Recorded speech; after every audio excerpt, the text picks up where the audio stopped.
Assalamualaikum warahmatullahi wabarakatuh. Bismillahirrahmanirrahim. Alhamdulillah. Wassalatu wassalamu ala Rasulillah wa ala alihi wa sahbihi ajma'in. Alhamdulillah. Huwallazi arsala rasulahu bil huda wa dinil haqq liyuzhirahu ala dini kullihi walau karihal musyrikun. فإن الحديث كلام الله خير الحديث هدي محمد صلى الله عليه وسلم شر الأمور المحدثاتها وكل محدثة بدعة وكل بدعة ضلالة وكل ضلالة في النار أما بعد. Yang berbahagia dikasihi sahabat saya, merangkap pengurusi Al-Rayyan, merangkap pengurusi majlis malam ini, Syekh Dr. Muhaimin Mahmud dan seluruh barisan ahli jawatankuasa Surau Al-Rayyan yang berbahagia dikasihi imam dan kalau diistilahkan di Melaka sebagai pegawai-pegawai syarak, tuan-tuan guru, para asatizah, para habaib, seterusnya hadirin hadirat muslimin dan muslimat yang dikasihi sekalian. Pertama-tamanya bersyukur kita kepada Allah Subhanahu Wa Taala. Alhamdulillah pada malam ini kita bersua muka dan saya mengucapkan jazakallah khairah kepada Ustaz Dr. Muhaimin kerana dia beria-beria lah menjemput ya. Bila saya tengok label-label yang datang ke Al-Rayyan ni hebat-hebat, orang biasa dalam TV, yang biasa selebriti ya. Jadi saya ni di Melaka ya. Jadi ala kulli halnya saya kata tak apalah, untuk hari ni 6 hari bulan kita isilah untuk sama-sama kita fazakir fa inna zikra tanfa'ul mu'minin. Ingat beringatlah kamu, mudah-mudahan dengan ingat beringat itu akan mendatangkan manfaat kepada orang yang beriman. Dan tajuk yang suruh cakap malam ni pun tak diberi ya oleh yang menjemput. Jadi Dr. Muhaimin ni disuruh cakap lah agaknya, jawabnya pukul 12 lah kita malam ni ya. Dia tak beri tajuk, suruh cakap apa. Jadi saya duduk fikir-fikirlah, oleh kerana kita pada malam ini dah hari yang ke-6, nak masuk hari yang ke-7, kita masuk dalam tahun Masihi 2024, maka sudah tentunya kita meletakkan target. Dah seminggu dah ini tahun baru ni, kita nak jadi apa tahun 2024 ni. Jadi bagi saya, dalam kacamata yang saya lihat, tak dapat tidak tuan-tuan, oleh kerana kita duduk dalam dunia turbulasi, dunia yang penuh mena ini, tak dapat tidak kita kena letakkan diri kita ni sebagai orang yang bertakwa ataupun dipanggil muttaqin. Kenapa kita kena jadi orang yang bertakwa? Kerana setiap hari Jumaat khatib sentiasa berpesan dengan kita, ittaqullah haqqa tuqatih wa la tamutunna illa wa antum muslimun. Bertakwalah kamu kepada Allah dengan sebenar-benar takwa, mudah-mudahan kamu mati dan keadaan kamu seorang yang muslim. Jadi khatib berpesan itu, dia dua perkara yang dia mengajak kita. Yang pertamanya bertakwa, yang keduanya pastikan kita mati ini dan keadaan kita Islam. Dan khatib pula disqualified khutbah dia, dan tak sah khutbah dia kalau seandainya dia meninggalkan salah satu daripada rukun khutbah, iaitu mengajak jemaah supaya bertakwa. Jadi apabila disebutkan takwa itu, sudah tentunya kebanyakan ulama melihat pendapat yang diberikan oleh Sayyidina Ali karramallahu wajhah itu adalah merupakan definisi yang jami' wal mani', yang tepat dan cukup padu, cukup jitu, iaitu Sayyidina Ali karramallahu wajhah bila menyebut takwa itu, dia kata takwa itu diertikan dengan 4 pengertian. Yang pertamanya, khauf mir rabbil jalil, kita takut kepada Allah Subhanahu Wa Taala, itu takwa. Dan takut kepada Allah Subhanahu Wa Taala ini bukan bagaikan kita takut kepada hantu kat rumah balik rumah, bukan kita takut seperti mana jangan pandang belakang, ataupun bukan kita takut seperti mana kita takut kepada Pontianak harum sundal malam ya, tetapi kita takut kepada Allah ni dalam arti kata dua perkara. Pertama, kita takut kita melanggar segala perintah Allah SWT yang telah diwajibkan ke atas kita. Dan takut kita yang kedua, kita takut segala ibadat yang kita lakukan selama ini Allah tak terima. Yang itulah yang dikatakan khauf min rabbil jalil. Kita takut kepada Allah Subhanahu Wa Taala. Sebab itu selayaknya lah kita dalam setiap kali lepas sembahyang pastikan kita berdoa supaya kita duduk dalam mainstream, tidak melanggar segala perintah Allah, dan kita duduk dalam mainstream yang kedua, kita minta supaya segala amal ibadah kita sama ada kecil ataupun besar Allah terima ibadat kita. Amal malam kita berpenat-penat, bersembahyang, berpuasa, berzakat, pergi umrah, pergi haji, tapi Allah tak terima. Na'udzubillah min zalik. Itu pengertian yang pertama. Pengertian yang kedua, al-iman bitanzil. Kita beriman dengan apa yang Allah turunkan. Jadi oleh kerana itu membaca Al-Quran bukan setakat kita berkomunikasi dengan Allah, bukan setakat kita mentadabbur ayat-ayat Allah, tapi yang lebih penting daripada itu adalah kita mengamalkan apa yang telah diperintahkan oleh Allah, seperti mana yang telah dipesan oleh Nabi SAW kepada kita, wa ma atakumur rasul fahuzuh wa ma nahakum anhu fantahu. Apa yang aku perintahkan kepada kamu supaya kamu buat, maka hendaklah kamu buat, dan apa yang aku perintahkan melarang kamu buat, maka hendaklah kamu tinggalkan. Jadi yang itu dikatakan al-imanu bitanzil. Kita beriman dengan apa yang Allah turunkan kepada kita. Yang ketiganya, redha bil qalil. Kita redha dengan benda yang sedikit. Ini zuhud. Memadai apa yang ada. Bila katakan redha bil qalil ni, jangan silap faham pula ada anak-anak kita ni yang begitu advance, dia dapat markah semua merah, markah peksa dia. Bila ayah dia tanya, ini macam mana pula cerita ni semua merah ni markah ni? Dia kata, ayah, Ustaz Azharuddin ada cerita dekat Ar-Rayyan supaya redha bil qalil, kita kena redha benda yang sedikit. Yang ni silap faham dalam pemahaman kita yang dimaksudkan dengan redha bil qalil itu. Redha bil qalil yang dimaksudkan di situ ialah kita redha dengan apa yang Allah beri dekat kita. Walaupun sekecil perkara, tapi itu kalau itulah anugerah Allah kepada kita, kita terima sajalah pemberian Allah itu. Sebab itulah tuan-tuan, bila kita faham tentang redha bil qalil ni, redha benda yang sedikit ini, selamat kita. Oleh kerana kita ni duduk di Malaysia, walaupun dalam keadaan macam-macam yang dikonflikkan, macam-macam yang ditimbulkan isu-isu yang tertentu, tapi kalau nak dibandingkan dengan negara-negara si-Islam ataupun negara yang bukan Islam selain daripada negara kita, hakikatnya lebih teruk daripada kita. Kalau nak dikatakan bahawasanya harga barang di tempat kita ni terlalu tinggi harganya, tapi kalau nak dibandingkan dengan negara yang berada di sekitar kita, harganya lebih teruk daripada kita. Saya cuti sekolah 2 minggu yang lepas, pergi ke Vietnam, pergi ke sana melihat bagaimanakah keadaan di sana. Mereka membangun, tapi dalam keadaan hidup mereka itu terlalu tertekan, oleh kerana barang-barang yang dijual di sana itu semuanya dalam pendapatan per kapita mereka tidak mampu untuk mereka survive, mereka hidup dengan keadaan ekonomi yang macam itu. Kita di Malaysia setakat ini tak adalah sampai ke tahap itu lagi setakat ini, Alhamdulillah. Jadi sebab itulah tuan-tuan sidang sekalian, kalau kita memahami tentang redha bil qalil, yang inilah hakikatnya apabila orang datang tempat kita, dia rasa seronok, dia tak nak balik di tempat mereka lagi.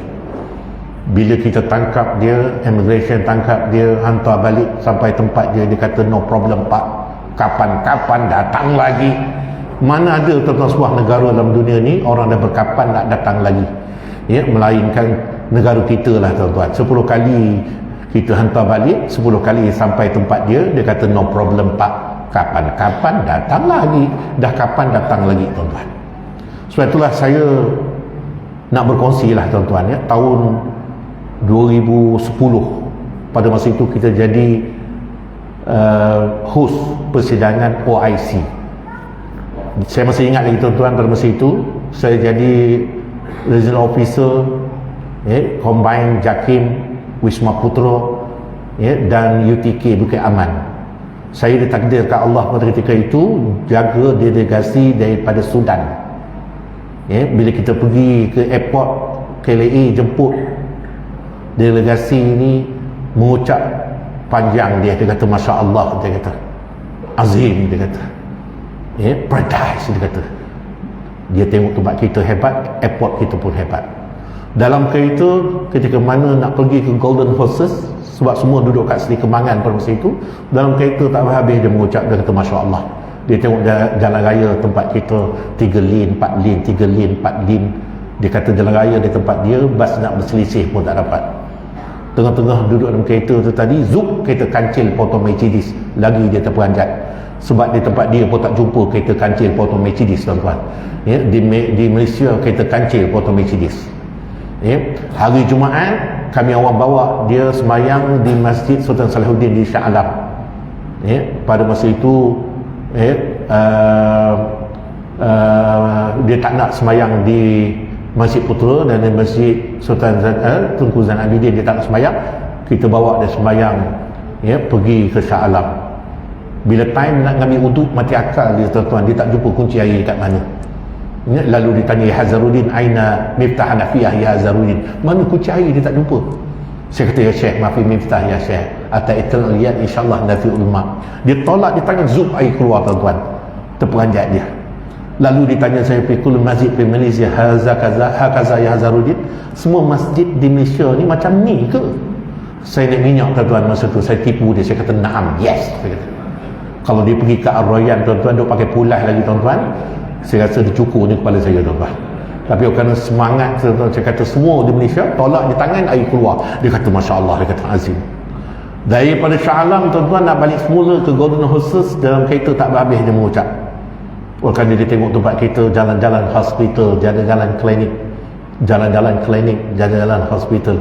Dia kata di tempat dia cuma di Khartoum saja ada hospital. Seorang perempuan dia kata kalau nak beranak, 2 minggu sebelum nak beranak kena standby dekat hospital, takut beranak tengah jalan. Dia kata di Malaysia macam mana? Saya kata Malaysia masa itulah sakit nak beranak, masa itulah husband bring to the hospital. Dia kata really? Saya kata exactly di Malaysia macam tu. Dia pun pressure saya, dia tekan-tekan, dia tak percaya.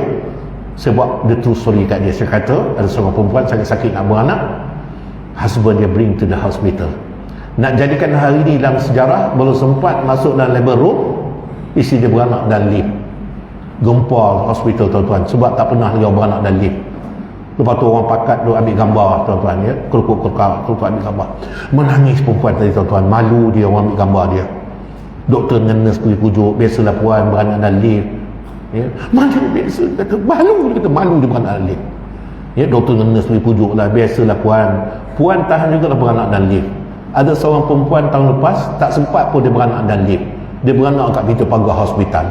Perempuan tu lagi kuat menangis, lagi kuat dia menangis. Lalu doktor tanyalah, puan kenapa puan lagi kuat menangis ni? Perempuan tu jawab apa, tuan-tuan? Yang beranak kat pintu pagar tahun lepas tu saya lah. Dia kata rupa dia juga, tuan-tuan. Malaysia boleh, tuan-tuan, setahun seorang beranak, tuan-tuan. Ini yang dikatakan, tuan-tuan, yang perlu kita katakan, bersyukur. Dan kita kena reda bil qalil, kena reda lah benda yang sedikit, walaupun hakikatnya kita sedikit, tapi itulah yang paling hebat setakat dalam ekonomi global sekarang ni. Dan yang paling akhir sekali, bila sebut takwa itu adalah isti'adad bi yaumir rahil, kita buat persiapan untuk hari kematian kita. Entah hari ini, entah esok, entah minggu hadapan, entah bulan hadapan. Yang itu Allah saja yang tahu, kerana itu adalah merupakan rahsia khazanah Allah. Dia tak beritahu bila kita mati. Kalau Allah beritahulah kita mati bila, tuan-tuan, confirm malam ni Ar-Royan macam sang Jumaat, tuan-tuan, sampai keluar orang akan datang, tuan-tuan. Kenapa tak pernah datang? Tengok, kau tak tahu ke aku dah mati esok, dia kata, Kalau dia tahu, tuan-tuan, dia nak mati, tuan-tuan, confirm penuh Ar-Royan, tuan-tuan. Tapi kerana kita tak tahu kita nak mati bila, yang ni lah, tuan-tuan, kita masih lagi happy go lucky, born to be free. Sebab tu kalau kita duduk, tuan-tuan, di larai ni, saya rasa duduk tingkat atas sekali, beli teropong, insya-Allah, tuan-tuan, present 20 boleh nampak daripada tingkat yang atas sekali, tuan-tuan. Jadi kalau seandainya hari-hari tengok tuan-tuan, sebab di Presiden 20 tu boleh katakan hari-hari lah, sebab kadang-kadang ada orang yang dia bukan asal Putrajaya pun, tapi orang kata dah meninggal dunia dekat Institut Kanser Negara ataupun meninggal kat Hospital Putrajaya, dia request dengan perbadanan untuk nak kebumikan Presiden 20. Boleh katakan hari-hari tuan-tuan, ada kematian. Jadi oleh kerana itu kita kena isti'dad bi yaumir rahil, kita kena buat persiapan untuk hari kematian kita.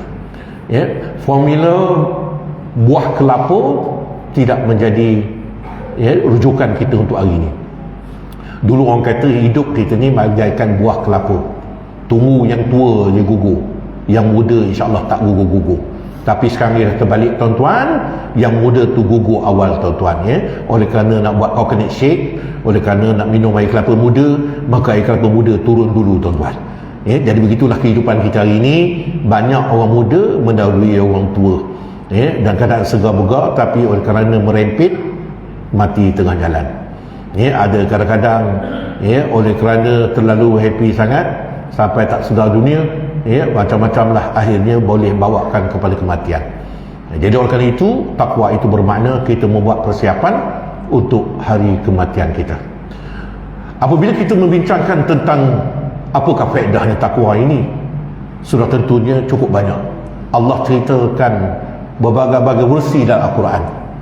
Di antaranya, bila kita bertakwa, kita akan jadi orang yang paling mulia di sisi Allah. Yang ni Allah mention sendiri dalam ayatnya, menyebut inna akramakum indallahi atqakum. Sesungguhnya orang yang mulia di sisiku, kata Allah, adalah bagi mereka yang lebih takwanya. Di situ Allah gunakan isim tabdil, menunjukkan kelebihan yang Allah beri advantage daripada selain golongan-golongan yang lain. Allah beri advance kepada orang yang bertakwa, yang dimuliakan oleh Allah SWT. Bagi yang bertakwa juga Allah memberikan jalan keluar kepada kita. Yang ini yang selalu disebut, yang selalu diletakkan di dinding rumah kita, di tepi pintu rumah kita, nak keluar pun kita letakkan ayat yang disebut oleh orang kita sebagai ayat 1000 dinar. Ayat Alfu dinar, ayat 1000 dinar. Tapi baca-baca cuma orang tanya, frame ni beli dekat mana? Maka tuan rumah pun kata beli dekat nilai 3. Yang tu sajalah tuan-tuan sekalian, nilai ayat 1000 dinar. Sebenarnya ayat 1000 dinar itu, kalau seandainya kita amati betul-betul, dia menceritakan bagaimanakah persepsi untuk kita memahami takwa. Jadi sebab itulah kalau kita nak jadikan ia sebagai ayat motivasi, itulah sebaik-baiknya. Macam saudara-saudara rakan-rakan kita daripada bangsa Cina, dia ada kepercayaan dia, doktrin dia yang dipanggil Feng Shui. Sebab tu orang Cina dia letak dekat cermin tu ada tulisan-tulisan, letak kain merah atas cermin tu. Cuba tanyalah tuan-tuan dengan rakan-rakan Cina kita, apa yang ditulis pada cermin-cermin tu. Kalau kedai baru buka ke dan sebagainya, dia akan tuliskan tulisan Cina pada cermin itu. Sudah tentunya dia mengatakan tulisan itu memberikan motivasi kepada pembacanya. Jadi sebab itulah orang Cina sebelum nak keluar rumah, dia perhati dulu cermin itu. Nak masuk kedai, dia tengok tulisan yang ada pada cermin itu untuk menjadikan nilai tambah sebagai motivasi hidup dia.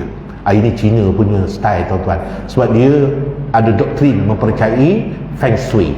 Begitu juga tuan-tuan, kalau dia pelihara ikan pelabuhan ke, kelisa ke, dia bukan pelihara begitu saja, tapi dia ada nilai-nilai Feng Shui yang dia percaya.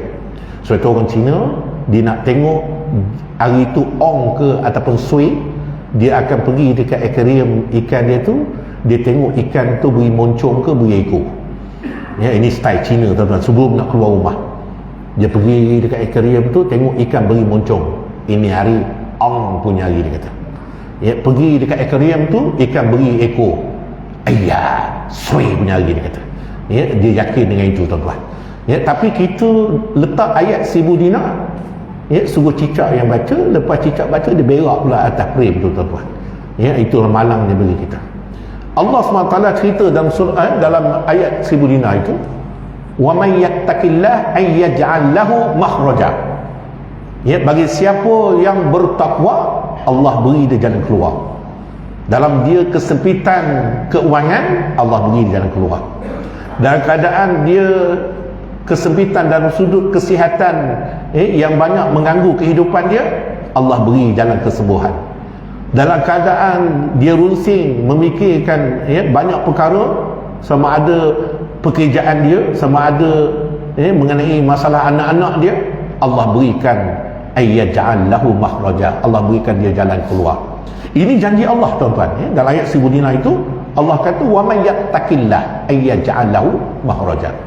Barang siapa yang bertakwa kepada Allah, sesungguhnya kami akan beri mereka jalan keluar daripada masalah yang mereka alami. Allah tambah lagi, tuan-tuan, faedah kepada orang bertakwa itu, Allah hulurkan rezeki pula kepada kita. Dan rezeki yang Allah beri itu rezeki yang tak disangka-sangka.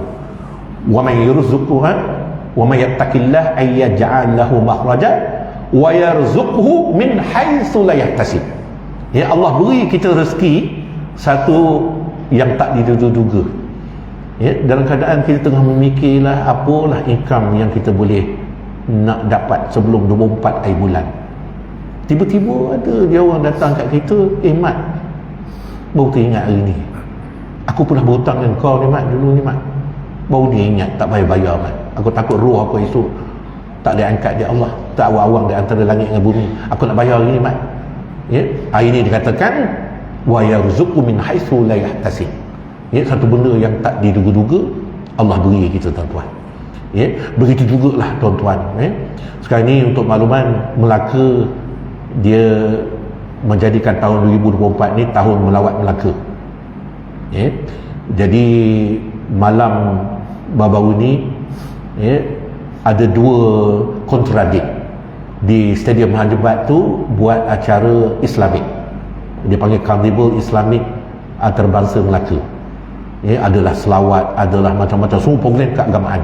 Baca Al-Quran tanpa henti 4 hari 4 malam. Pensan yang tukar baca, tuan-tuan.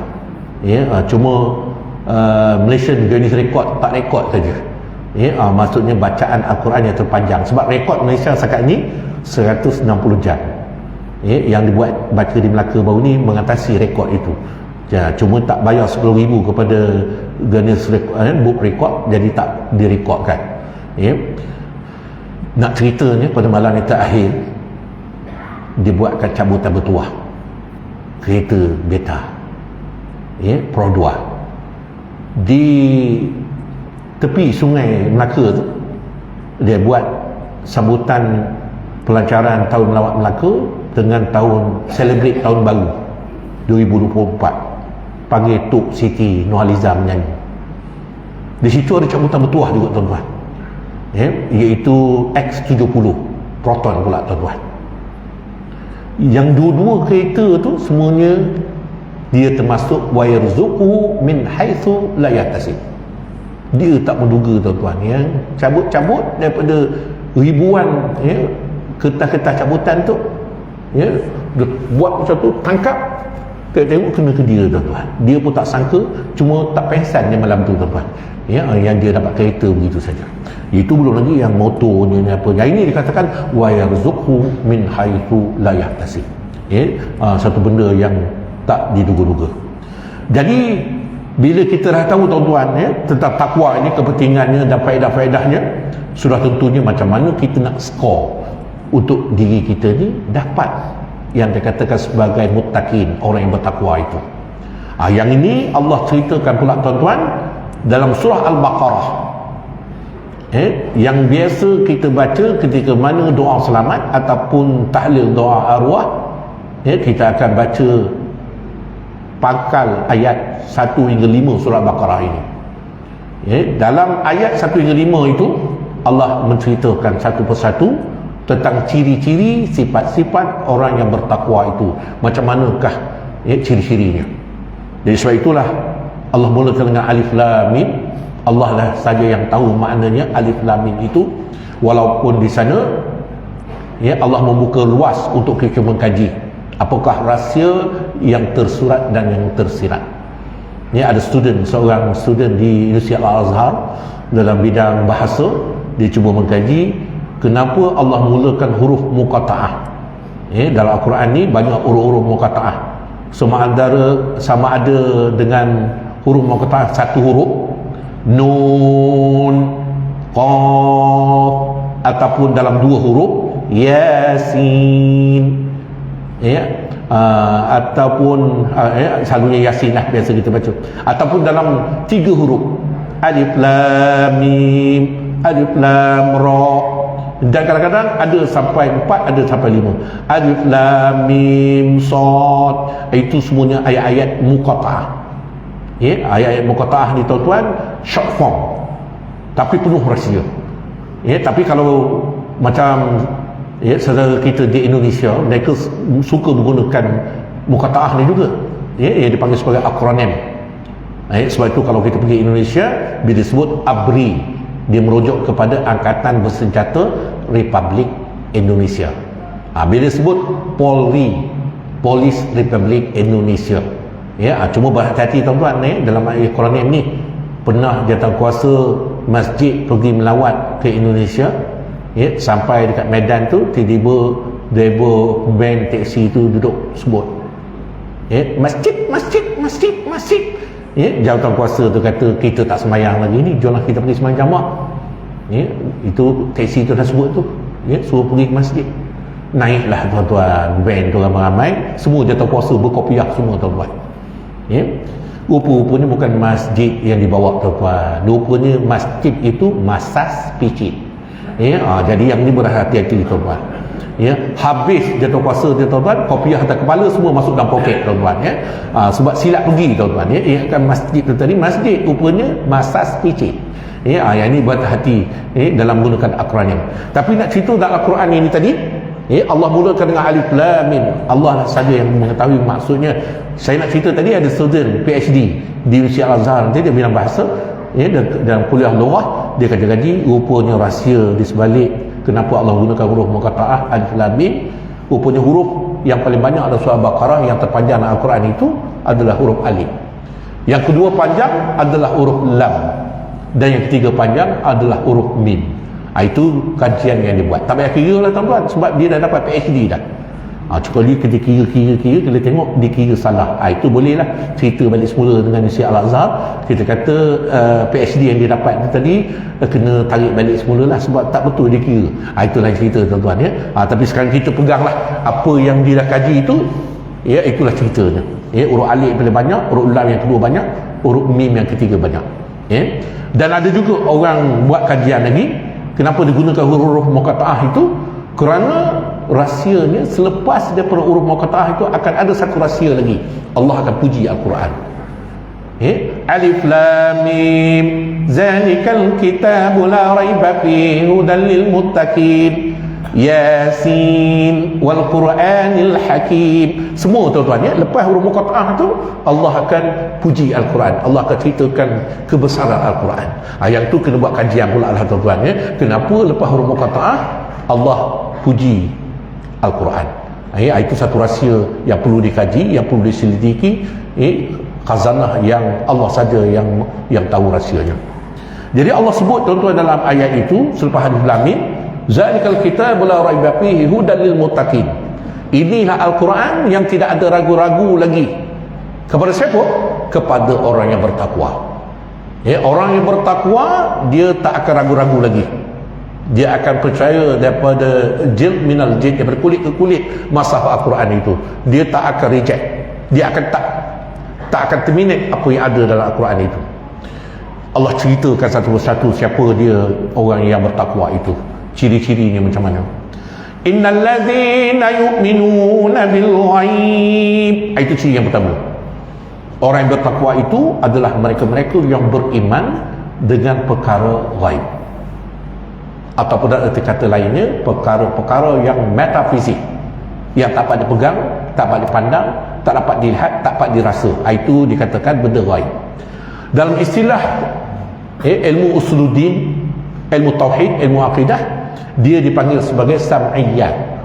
iaitu cuma kita dengar daripada Nabi SAW saja, tapi kita tak dapat nak pegang, tak dapat nak rasa, tak dapat nak lihat benda itu. Contohnya dalam kita beriman kepada para malaikat, kita tak dapat tengok malaikat itu macam mana rupa bentuk dia. Kita beriman dengan seksa kubur, kita pun tak dapat nak menyelami dan tak dapat nak melihatnya ketika mana malaikat bukan dan nakir itu tadi bertanya dan membalun mayat yang ada dalam kubur itu. Itu semuanya perkara yang dikatakan benda yang gaib, benda yang metafizik, yang tak dapat dipegang, tak dapat dirasa, tak dapat dilihat. Cumanya orang kita ni tuan-tuan, dalam bab benda-benda yang metafizik ni, dia yakin 100% dua benda. Yang pertamanya, orang kita ni bila sebut bomoh, ceruk mana pun dia akan cari, tuan-tuan. Ini orang kita dalam bab gaib ni dan bab pembomohan ni, dia letak nombor wahid, nombor 1. Sebab tu ada kawan baru ni, dia pergi berbomoh, entah apa mentera dia baca bomoh tu, tuan-tuan, dia baca, dia suruh kawan tu nganga. Lepas tu bomoh tu ludah dalam mulut dia, tuan-tuan. 2 hari 2 malam dia tak makan, tuan-tuan, teringat gigi bomoh tu, tuan-tuan. La ilaha illallah, tuan-tuan. Punya cerdiknya kita, tuan-tuan, sampai ke tahap, tuan-tuan, sanggup bomoh tu ludah dalam mulut, tuan-tuan. Kenapa dia boleh jadi macam tu? Kerana kita yakin bomoh tu boleh memberikan macam-macam kesembuhan dan sebagainya. Kalau di Pulau Besar ni, tuan-tuan, lagi banyak lah, tuan-tuan, orang percaya benda gaib ni. Pergi bayar nazar kat situ, sembelih kambing kat situ, bawa pisang di situ, macam-macam benda nazar dia bayar kat situ, tuan-tuan. Kami usahakanlah, tuan-tuan, masa selepas PKP dulu, kita gali 2 kubur. Pertamanya kubur Tok Janggut. Sebab kubur Tok Janggut ni menjadi persoalan besar, tuan-tuan.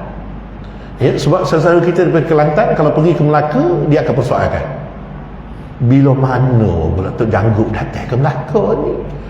Kubur Tok Janggut dah ada dalam Kelantan tu, tiba-tiba di Pulau Besar dah lagi kubur Tok Janggut. Kubur Tok Janggut mana satu ni? Jadi tak boleh jadi ni. Maka kubur Tok Janggut tu kita gali, meminta permission kepada polis pun datang, Perzim pun daripada kajian-kajian yang dibuat, dia kata kubur tu memang mistik, memang tak ada pun asal usul sanadnya pun tak tahu siapa. Maka kita gali, tuan-tuan, bermula pukul 9 pagi sampai 1 tengah hari, tuan-tuan. Gali 1 habuk pun tak jumpa, tuan-tuan. Yang kita jumpa cuma nombor ekor, yang kita jumpa cuma gambar kekasih yang terputus, yang kita jumpa adalah borang-borang tender kontrak, kontrak TNB, kontrak Telekom, yang tu kita jumpa. Selain daripada tu kita tak jumpa, tuan-tuan. Dan kesan Al-Muzanabi pun apa pun tak ada dalam kubur tu. Ini menunjukkan, tuan-tuan, satu benda yang dia reka-reka untuk orang pergi bayar nazar kat situ. Dia create satu benda, kubur palsu. Satu lagi kubur Tok Putih, kita gali yang masa yang sama juga, serentak, tuan-tuan. Sebab kita pergi ramai-ramai, boleh buat serentak gali dua-dua kubur tu tadi. Begitu juga, tuan-tuan, tipah tertipu. Jadi kerana itu, tuan-tuan, orang kita kena tinggallah kepercayaan kepada benda gaib, walaupun benda tu selama ni kita ada juga terjebak dalam benda je, tapi dalam 2024 ni benda-benda yang macam tu kita cuba tinggalkan, sebab dia boleh membawa kepada kesyirikan kepada Allah SWT. Yang keduanya, tuan-tuan, orang kita ni percaya pada hantu. Sebutlah hantu macam mana, tuan-tuan, Masya Allah. Sebab itulah jenama hantu yang paling banyak dalam dunia ni, jenama hantu orang Melayu. Sebab tu saya masa menguruskan jenazah MAS-17, tuan-tuan, 45 hari duduk di Hague, di Belanda. Bila menguruskan jenazah orang Islam kita tu tadi, adalah yang ejen yang dilantik oleh MAS tadi tanya, dia kata, orang Malaysia ni percaya tak pada hantu? Saya jawab, lebih percaya pada hantu. Kenapa? Jenama hantu orang Melayu ni paling banyak dalam dunia. Ya ke? Dia kata ya. Pontianak saja macam-macam besi. Pontianak Harum Sundal Malam, Pontianak Gua Musang, Pontianak, itu baru Pontianak dia, tuan-tuan. Belum lagi hantu galah. Yang paling menggerunkan kita, tuan-tuan, sampai tak mengaji kita malam tu, ini masa saya kecil-kecil dulu lah, tuan-tuan, sampai tak mengaji, yang paling saya takut ialah hantu kopek, tuan-tuan. Sebab dijanjikan kalau disuruh bawa kopek tu, tuan-tuan, memang Quran pun tak jumpa, apa pun tak jumpa. Jadi dengar-dengar pula hantu kopek tunggu tengah jalan, tak mengaji malam tu, tuan-tuan. Yang dia teruk kita, tuan-tuan.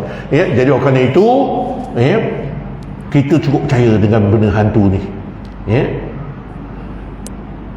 Cuma dalam ayat yang dikatakan innal ladzina yu'minuna bil ghaib ini, iaitu kita kena yakin benda yang dikatakan ihsan, ya, anta'budallah, ya, anta'budallah ka'anna fa illam anta'budallah ka'annakum tara fa illam takun tara fa innahu yara. Ihsan itu kita menyembah Allah, kita tak nampak Allah tapi kita rasakan Allah ternampak kita. Jadi dalam kita meyakini benda gaib itu, kalau kita ada, ya, konsep itu dalam diri kita, lebih tinggi daripada integriti, ya, lebih tinggi daripada segalanya. Sebab kita nak ambil sesuatu bukan milik kita, kita yakin walaupun, ya, orang pemiliknya tak nampak tapi Allah nampak. Inilah yang berlaku kepada Sayyidina, ya, Umar bila dia pergi melawat kepada semua rakyat dia. Terdengar satu perbualan dalam rumah menceritakan macam mana nak tambah ikam jual susu, ya. Lalu anak dia kata, ibu, cara nak menambah jualan susu ini, kita kena tambahkan lembu, tambahkan sapi supaya kita dapat perah susu tu beri banyak. Mak dia kata yang tu lambat. Dia kata kita kena cari yang lebih cepat.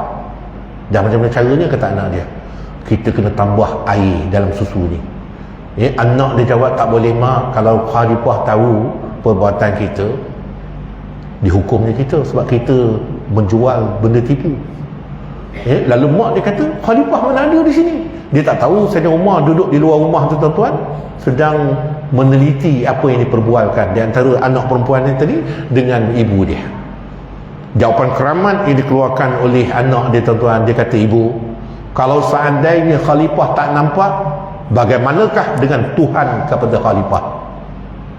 Ya, Sayyidina Umar bila dengar jawapan perempuan tu macam tu, tuan-tuan, dia terus balik ke rumah dia. Dia bercerita, dahlah, ya, anak dia Abdullah, tuan-tuan, ya, esok siaplah, dia kata, ayah nak pergi pinang kamu, biar kamu nikah dengan perempuan itu. Hasil daripada pernikahan dia, tuan-tuan, dapat pula cucu, ya, yang bernama Umar bin Abdul Aziz, yang menjadi khalifah tak panjang mana pun, tuan-tuan, ya. Dia cuma jadi khalifah 2 tahun, ya, 6 bulan. Tapi dalam 2 tahun 6 bulan itu tidak ada orang yang layak menerima asnaf zakat. Maksudnya per kapita pendapatan pada era pemerintahan dia semuanya di bawah had kifayah miskin ataupun fuqara, tak ada pada masa itu. Ya, inilah, tuan-tuan, ya, kalau kita lihat, ya, bagaimana orang yang yakin, ya, dengan perkara ghaib, ya, walaupun, ya, kita meyakini bahawasanya Tuhan yang tak ada, apanya tak ada, tapi Allah sentiasa memantau kita dalam CCTV-nya yang di luar jangkaan kita. Ini dikatakan innal ladzina yu'minuna bil ghaib. Ya, begitu jugalah kita beriman, ya, dengan segala apa, ya, yang akan berlaku ni, benda-benda yang bentuk kiamat dan sebagainya, dan segala signal-signal yang telah pun digariskan oleh Rasulullah sallallahu alaihi wasallam ni, duk cerita kat kita tentang tanda-tanda kiamat itu macam mana. Ya. Dan yang keduanya, ringkas ceritanya, tuan-tuan, wa yuqimus salah. Ini ciri yang kedua orang bertakwa itu, iaitu orang yang mendirikan sembahyang. Dan mendirikan sembahyang ni, tuan-tuan, sembahyang yang memang sembahyang yang berkualiti, dan sembahyang yang mengikut tuntutan syarak dan mengikut tuntutan sunnah Nabi sallallahu alaihi wasallam, iaitu dilakukan secara berjamaah. Ya, jadi sebab itulah kalau kita melihat, ya, Allah sebut inna salata tanha 'anil fahsya'i wal munkar. Ya, sesungguhnya sembahyang itu boleh mencegah daripada perbuatan fahsyat dan munkar. Tetapi persoalannya, kenapa orang sembahyang tapi masih lagi melakukan perkara fahsyat dan munkar? Yang ini kena cek balik semula sembahyang dia ni, sama ada sembahyang dia itu mengikut sallu kama ra'aitni usalli, sembahyanglah kamu seperti mana kamu lihat aku sembahyang, Nabi sebut, ataupun dia sembahyang ikut syok-syok sendiri. Ya, sebab kalau seandainya dia sembahyang betul-betul mengikut sembahyang Nabi, dia tak akan melakukan maksiat, tak akan melakukan perkara yang melanggar apa yang Allah larang. Tapi kalau dia sembahyang masih lagi buah kepayang-kepayang juga, burung kukur terbang tinggi, sembahyang juga, nomor ekor tetap dibeli. Ya, sembahyang, tuan-tuan, nombor ekor letak dalam poket, rokok-rokok, nombor ekor jatuh, tuan-tuan. Ya, sujud masuk balik semula dalam poket, tuan-tuan. Ya, hilang balik semula nombor ekor, tuan-tuan. Kalau itulah sembahyang dia, sudah tentu kena cek balik semula. semayang dia tidak mengikut seperti mana sallu kama ra'aitumuni usalli, semayanglah kamu seperti mana kamu lihat aku semayang. Sebab itulah tuan-tuan, Muhyiddin Dayan, tuan-tuan masih ingat Muhyiddin Dayan ni? Muhyiddin Dayan ni dia Menteri Pertahanan Israel. Penampilan dia macam Pirate of the Caribbean. Dia pakai cermata sebiji tu, cermata macam lanun tu. Dia pernah menyebut dia tak takut dengan umat Arab, tak takut dengan umat Islam selagi mana semayang subuh tak seperti semayang Jumaat. Sebab dia buat kajian semasa Sayyidina Umar dapat membebaskan Masjid Al-Aqsa, dapat membebaskan Baitul Maqdis. Pada ketika itu iman umat Islam semayang subuh macam semayang Jumaat. Ketika mana berlaku perang salib 1 dan 2, Islam kalah. Timbul lagi seorang mujahid daripada bangsa Kurdish yang bernama Salahuddin Al-Ayyubi. Kekuatan yang ada pada Salahuddin Al-Ayyubi, dia mengikut bagaimanakah jejak langkah Sayyidina Umar. Semayang subuh di Masjid Al-Aqsa pada masa itu macam semayang Jumaat. Apabila kerajaan Osmaniyah jatuh 1924, iman umat Islam makin lemah. Suatu hari ini kalau kita pergi Masjid Al-Aqsa, habis-habis tinggi pun 7 saf, 6 saf saja yang semayang di Masjid Al-Aqsa. Yang inilah Muhyiddin Dayan, dia menyebut dia tak takut dengan umat Arab, tak takut dengan umat Islam selagi semayang subuh tak seperti semayang Jumaat. Yang ni yang disebut oleh Buya Hamka, kalau kamu ingin melihat orang Muslim, maka pergilah kamu bersembahyang sunat Aidilfitri dan Aidil Adha. Tapi kalau kamu ingin melihat orang mukmin, pergilah kamu solat subuh berjamaah. Di situ semuanya orang mukmin. Ini Buya Hamka menyebut, tuan-tuan. Jadi sebab itulah tuan-tuan, hari ini Israel mula gerun dengan apa yang disebut oleh Muhyiddin Dayan. Kenapa? Kerana umat Islam di Gaza semangat penghayatan Islam yang ada pada mereka itu seperti mana di era Salahuddin Al-Ayyubi, seperti mana di era Sayyidina Umar, tuan-tuan. Dalam runtuhan masjid pun, tuan-tuan, masih lagi ada orang yang ingin berjemaah semayang dalam di bawah runtuhan masjid itu. Ayat inilah Israel mula gerun, tuan-tuan. Sebab itulah dah masuk dah 2 bulan ini. Masih lagi dia tak dapat lagi nak mengalahkan tentera Brigade Al-Qassam dan tidak dapat mengalahkan tentera Hamas ini. Yang tu yang paling digeruni oleh Israel. Dia takut-takut dia akan jadi seperti mana Vietnam yang dapat mengalahkan Amerika. Pada masa itu Amerika dengan kecanggihan M16 yang dengan kecanggihan macam-macam senjata yang diuji di Vietnam, boleh kalah dengan senapan patah je, tuan-tuan. Boleh kalah dengan tunnel Gucci. Bagaimana orang Vietnam ni, tuan-tuan, dia buat satu bandar dalam tanah. Dia buat dalam tanah dan semua ada dalam tanah tu, tuan-tuan. Mereka bom, tengok relax je orang Vietnam. Rupanya semua duduk dalam dalam Gucci tunnel tu tadi. Bom di atas tak terasa pun duduk dalam tanah tu, tuan-tuan. Dalam tanah tu semua ada. Kliniknya ada, tempat buat rotinya ada, tempat restorannya ada, semua ada dalam tanah tu tadi.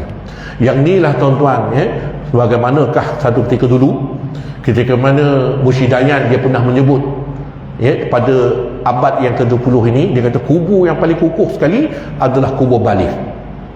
Kubur Balif ni kurang lebih exactly dia macam tunnel Gucci juga. Dia buat di pesisiran terusan Suez. Tetapi ada seorang waliullah di Ismailiyah, dia dapat mimpi. Nama wali Allah itu Syekh Hafiz Salamah. Dia dapat mimpi cara nak memusnahkan kubur Balif itu gunakan pilih bomba je.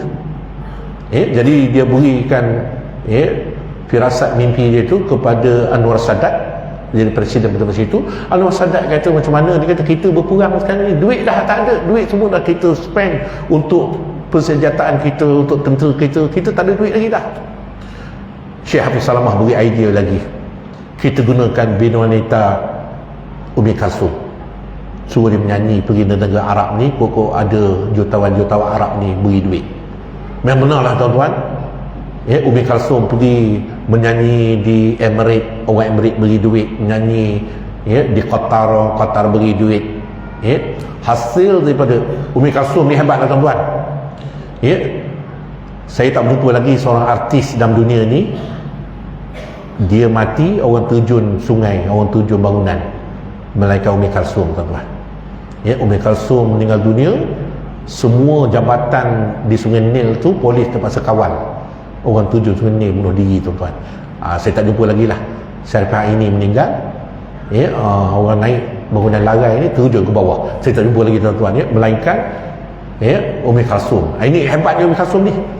Ya, dia menyanyi pegang sapu tangan dia, tuan-tuan. Ya, tapi masya-Allah, tuan-tuan, ya, hebat dia. Ya, dia macam ni jugalah, tuan-tuan, ya, macam Syekh Basit, ya, Syekh Abdul Basit. Ya, Syekh Abdul Basit ni, tuan-tuan, betul-betul seperti mana Nabi sebut, bacalah Quran itu kal mizmarud Daud, bacalah seperti mana seruling Nabi Daud. Sebab Nabi Daud kalau baca Zabur, burung terbang berhenti, tuan-tuan. Ya, dan ini yang berlaku kepada Syekh Abdul Basit. Dia baca Quran di Masjid Husin, dia berteksi berhenti, dia berbah berhenti, semua berhenti, jam jalan, tuan-tuan, sebab orang nak dengar bacaan, ya, bacaan dia cukup hebat.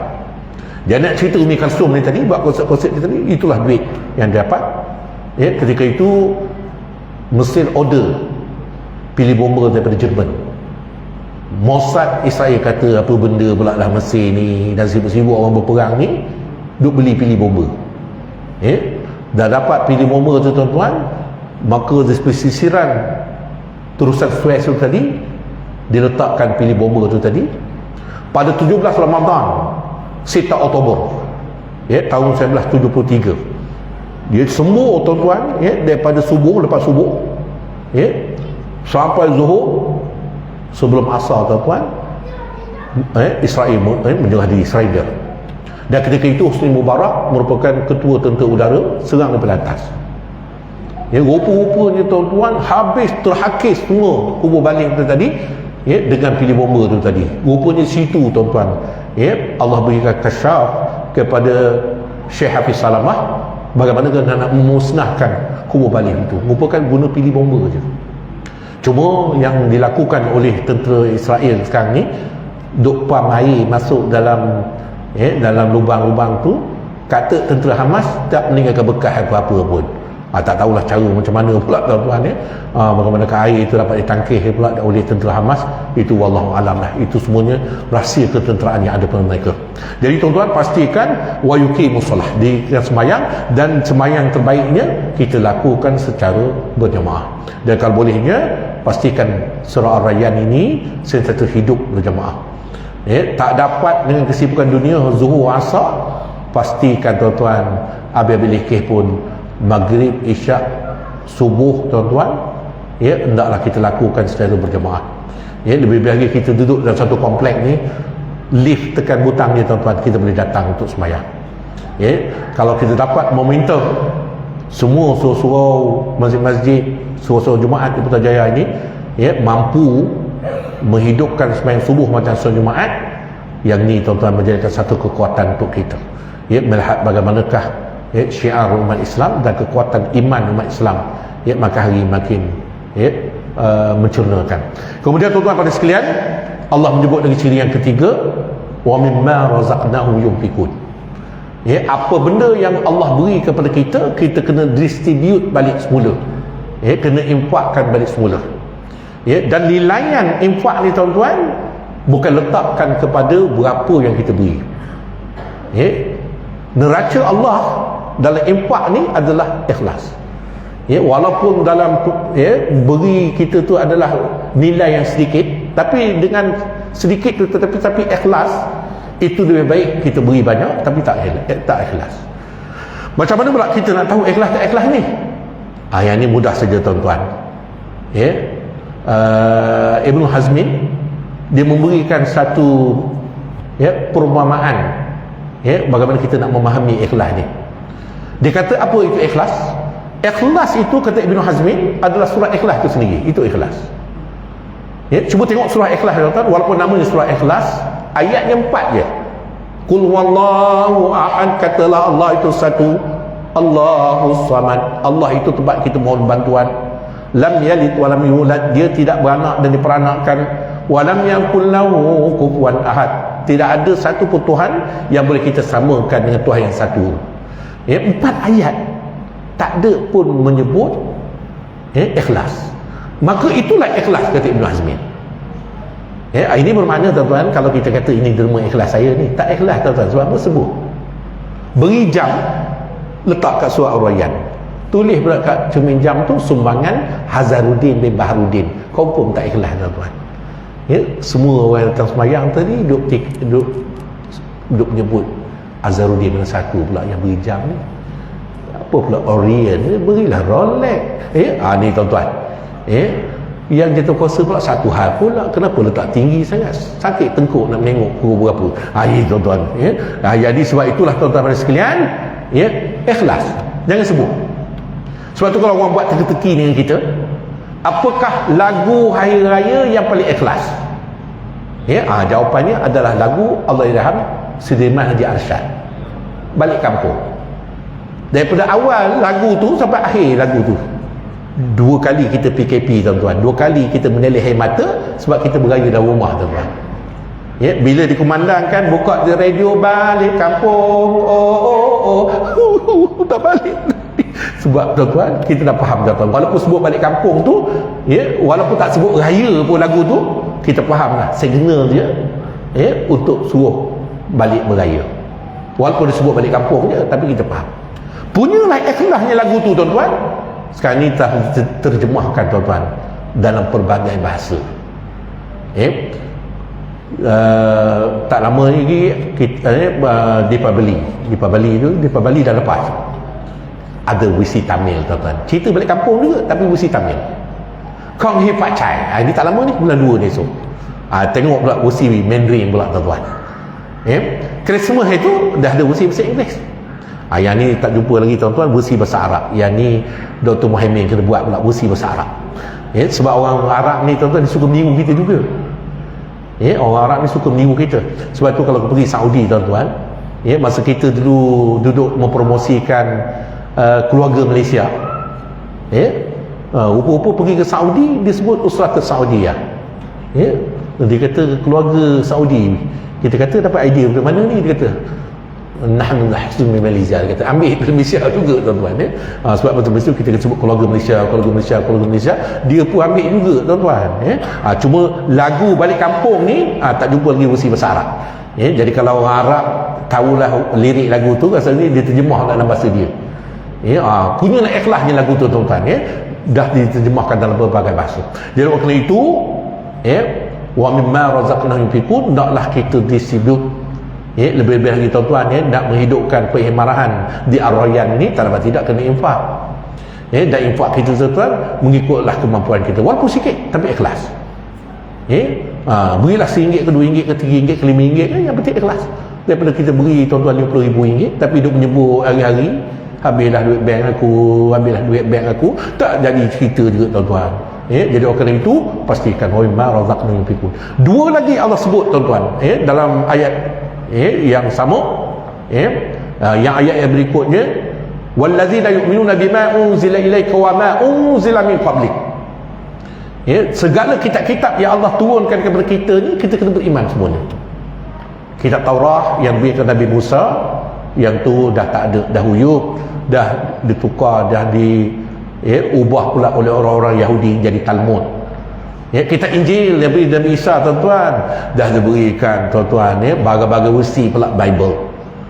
Sampai kita pun dah keliru tuan-tuan, duk cerita Bible ni dalam cerita Kahfi pun, Ashabul Kahfi pun ada juga dalam Bible. Satu verse yang dipanggil Yog and Cave, pemuda dan gua.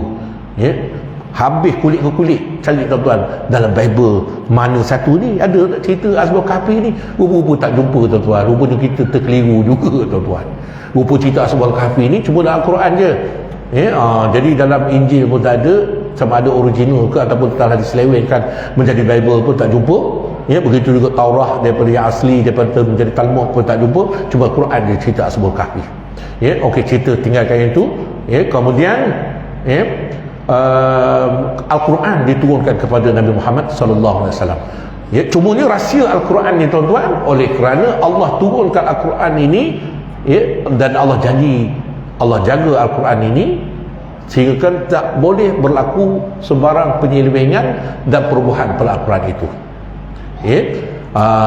Inna nunazzal zikra nahnu zikra wa inna lahu lahafizun. Allah kata, sesungguhnya aku yang menurunkan Al-Quran ini dan akulah yang memelihara Al-Quran ini. Sebab itu orang cuba, tuan-tuan, nak cuba menyelewengkan Al-Quran, tak akan berjaya. Bagaikan, tuan-tuan, cendawan tubuh anak-anak kita, tuan-tuan, mengaji di madrasah tentang Al-Quran ini, walaupun bagaimana keadaan yang berlaku, penghafaz Al-Quran ini dapat memelihara lagi Al-Quran. Jadi dengan Al-Quran itulah juga, tuan-tuan, menjadi pedoman kepada kita. Syirkan, tuan-tuan, Michael H. Hart dalam buku dia The 100 Ranking of the Most Influential Person in History, 100 kedudukan manusia yang berpengaruh dalam sejarah, dia meletakkan kenapakah Nabi kita Muhammad ni letak nombor 1 daripada 100 manusia yang berpengaruh. Lalu diceritakan di awal-awal lagi, di awal-awal tulisan dia, sebab apa dia memilih Nabi kita. Dia seorang beragama Kristian, Katolik, sepatutnya meletakkan Jesus Christ nombor 1 dalam susunan 100 orang yang berpengaruh. Dia letak Jesus Christ nombor 3 selepas daripada Napoleon Bonaparte. Dia letaknya Nabi kicau yang pertama. Daripada hasil didikan Al-Quran, lalu diceritakan oleh Michael H. Hart. Dia kata, my choice Muhammad to lead of the most influential person in history was surprised some readers and may be questioned by others, but it was only man in history is was subtly successful on the both of the religious and the secular levels. My choice Muhammad, kami memilih orang Muhammad ini to lead of the most influential person in history, mendahului 100 manusia yang berpengaruh dalam sejarah. Bersurprise dia some readers, mungkin memenangkan setengah pembaca tak terperanjat macam mana pun, tuan-tuan, beragama Kristian Katolik, tapi pilih Nabi kita yang orang pertama. And my be questioned by others, mungkin yang lain mempersoalkan ikhlas tak ikhlas ni dok pilih Nabi kita ni orang yang pertama daripada 100 manusia yang berpengaruh. Tapi dia cerita, tuan-tuan, dia explain kenapa dia pilih Nabi kita. But it was aliman in history is was subtly successful on the both of the religious and the secular levels. Tetapi saya memilih, dikata orang yang Muhammad ini melalui senarai daripada 100 orang yang berpengaruh, kerana dia telah berjaya membawa manusia di dunia dan membawa manusia di akhirat. Yang ni seolah-olah ni, tuan-tuan, Michael H. Hart ni dia nak menerangkan kepada kita tentang doa yang sentiasa kita baca lepas sembahyang, yang kita ambil daripada Al-Quran. Apa doa yang kita baca, kita ambil daripada Al-Quran itu, tuan-tuan? Rabbana atina fid dunya hasanah wa fil akhirati hasanah wa qina azabannar. Ya Allah, ya Tuhan kami, jadilah kami orang yang baik di dunia dan baik di akhirat. Lalu Michael H. Hart kata, yes, dia kata, orang yang berjaya membawa manusia di dunia dan di akhirat ini tak ada orang lain, Muhammad lah orangnya. Jadi oleh kerana itu, oleh kerana Al-Quran ini diturunkan kepada Nabi Muhammad, Nabi Muhammad sampai pula kepada kita melalui wahyunya. Kemudian disampaikan, tuan-tuan, kepada generasi-generasi sampai yaumil kiamat, maka yang itulah menjadi kekuatan untuk kita, menjadi panduan untuk kita. Yang inilah, tuan-tuan, George Bernard Shaw, dia menyebut juga, tuan-tuan, tentang Al-Quran, dia menyebut tentang tarbiyah yang diberikan oleh Allah kepada Nabi kita ni, sehingga dia ulas, tuan-tuan, tentang di Nabi Muhammad sallallahu alaihi wasallam ni dalam buku dia di Juni Islam, Keaslian Islam. Dia kata apa, tuan-tuan? I have the conclusion that Muhammad was indeed a great man and the elaborate benefactor of mankind. We was writing at the most the organizing pain. I have the conclusion, saya ada benda dia kata untuk disimpulkan, that Muhammad was indeed, Muhammad ni kalau diperhatikan secara mendalam, a great man. Dia manusia yang cukup hebat. Great ni, tuan-tuan, kita mengaji sekolah Arab ni, saya mengaji sekolah Arab, tuan-tuan yang mengaji sekolah Inggeris, tuan-tuan cuba betulkan statement saya ni, betul tak betul? Yang kita faham, tuan-tuan, bila sebut great, tidak ada yang lebih besar daripada great. Kalau disebut big boss ke, big apa ke, tak besar lagi, tuan-tuan. Kalau kita katakan bos kita tu sebagai big, ada lagi yang lebih besar daripada itu, mungkin berakhir dengan KSN. Kalau kita kata bos kita tu big, tak ada yang big, ada lagi yang lebih big daripada itu. Begitu Giant pun dah bankrupt, tuan-tuan. Sekarang dia dah tukar jadi Eon, dah tukar jadi Lotus. ya, giant pun dah tak ada, tuan-tuan. Ya, tapi bila sebut great, ya, memang tak ada benda yang lebih besar pada great. Sebab itu sebut Great Britain. Layak Britain disebut great, tuan-tuan. Sebab apa? Ya, hampir 59 negara dia jajah. Ya, dan 5 tahun sekali berebut kita sukan Commonwealth. Ya, hebat dia, tuan-tuan. Ya, tahun lepas, ya, Ratu Elizabeth, Queen Elizabeth mangkat, tuan-tuan, ya, mati. Semua pemimpin dunia pergi melakukan penghormatan terakhir. Tapi apa yang dilakukan, nak ceritanya Britain ni great, yang pergi kena naik bas ramai-ramai, tak boleh naik kereta seorang-seorang, tuan-tuan. Walaupun dia yang di Pertuan Agong, kena naik bas ramai-ramai, tuan-tuan. Nak menceritakan dia great, ya, great, tuan-tuan. Dia perkataan great itu tadi. Yang ni yang dikatakan oleh Joe Show ni, dia guna Nabi kita ni the great man. Ya. Begitu juga kalau peminat wrestling, ya, cuba tengok, tuan-tuan, bila MC nak panggil wrestler tu masuk dalam gelanggang, dia akan sebut apa, tuan-tuan? The great. Dia kata, tak payah tengok, tuan-tuan, confirm yang masuk dalam gelanggang calang-calang hak organ punya badan, tuan-tuan. Orang putih dia tak buat kerja, tuan-tuan. Kalau dia kata the great, ya, tengok cicak man yang keluar. Orang putih tak buat kerja macam tu, tuan-tuan. Jadi digunakan, tuan-tuan, the great man and the elder representative of mankind. Dan Nabi ni diutuskan untuk menyelesaikan masalah manusiawi ketika mana manusia berada dalam keadaan berpenyakit. Nabi datang bawa ubat. Sebab itu, tuan-tuan, kalau kita tengok ketika mana orang Mekah pada masa itu duk ketagih minum arak, 5 kali ayat Allah turun, tuan-tuan, tentang cerita arak.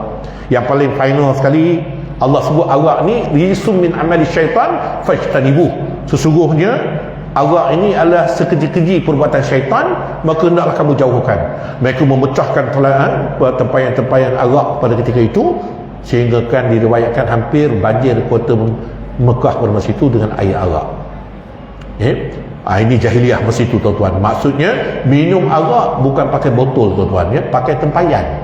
Punya hebat masa itu. Itu pun dapat diselesaikan masalah itu oleh Rasulullah sallallahu alaihi wasallam melalui panduan Al-Quran. Ya. Berzina, tuan-tuan, ya, bukan menyuruh-nyuruh. Tengok-tengok orang present 6 larai ada ke tak ada dekat ayai. Ya, tak-tak, kalau nampak kantoi. Ya. Berzina orang Mekah pada itu, tuan-tuan, secara live. Cari perempuan mana mereka nak zina, mereka boleh berzina. Bunuh anak, tuan-tuan, ya, punya dahsyat daripada masa itu. Bawa anak perempuan tengah padang pasir, gali-gali lubang, zup, tolak anak tu dalam lubang tu, tutup balik. Ya, mati hidup-hidup, tuan-tuan. Ya, ini cerita jahiliah Mekah, tuan-tuan. Kita hari ni, ya, buang anak, tuan-tuan, ada nota dalam plastik. Ya, letak dalam plastik, letak baby dalam plastik, letak dekat pagar surau. Ya, esok orang nak pergi sembahyang subuh, bila tengok, ada plastik. Tengok dalam plastik, ada baby. Ada nota pula. Apa nota, tuan-tuan? Tulis, tolong selamatkan baby ini. Baby ini tak berdosa. Yang berdosa kami 2 orang je. Ada, tuan-tuan, nota ni, tuan-tuan.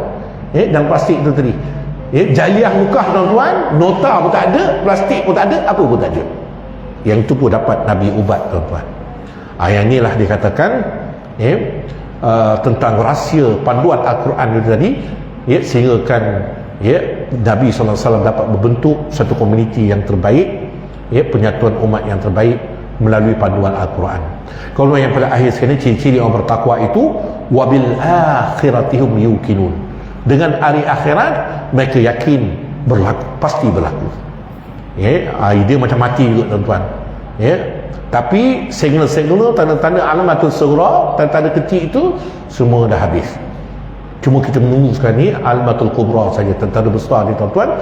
Keluarnya Ya'juj Ma'juj, keluarnya Dajjal, dan turunnya Nabi Isa, Al-Mahdi Muntazar, begitu juga. Yang tu merupakan perkara yang pasti akan berlaku, dan confirm kiamat dah memang dah di bibir. Kiamat itu nak berlaku. Kita sekarang ni cuma signal yang kecil dah habis dah, nak menuju kepada signal yang besar. Kalau matahari pun dah tak mengikut orbit lagi, banyaklah amalan ibadat kita, tuan-tuan, untuk kita nak bawa ke sana. Jadi, tuan-tuan pada sekalian, dalam kita membincangkan untuk kita menjadikan kita sebagai muttaqin, lebih-lebih tahun baru masih 2024 ini. Cuma di sana Imam Ghazali pesan kat kita dalam kitab dia Al-Ittisab bil I'tiqad, ada 5 perkara yang membinasakan hidup kita.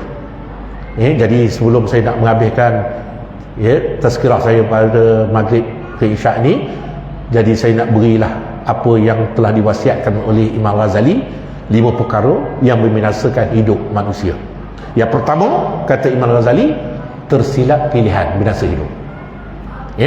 Tersilap pilih makan cirit 3 hari 3 malam, tersilap pilih bini sampai anak 4-5 bercerai, masa bercinta dahulu Masya Allah everything beautiful.